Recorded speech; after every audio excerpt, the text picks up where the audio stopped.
The most important thing about annotating is that there is no right or wrong way of doing it. As every other hobby, it does not have to be perfect and it is not for anyone else but you.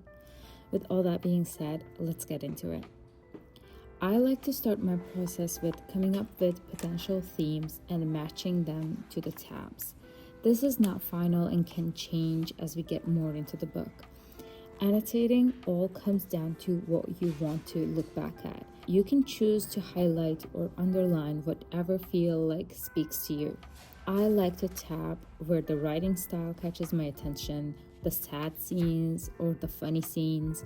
I also love adding my own opinion to the margins of the pages. If you have tried journaling before, I would say annotating feels like the same activity. It seems intimidating at first. You don't know what to take note of or what to underline, but as you get into it, you develop a sense for it. So try and see it for yourself, and above all, remember that this is not for anybody else but yourself. You don't have to be clean or artistic about it. Hobby is a hobby, and it does not have to be perfect.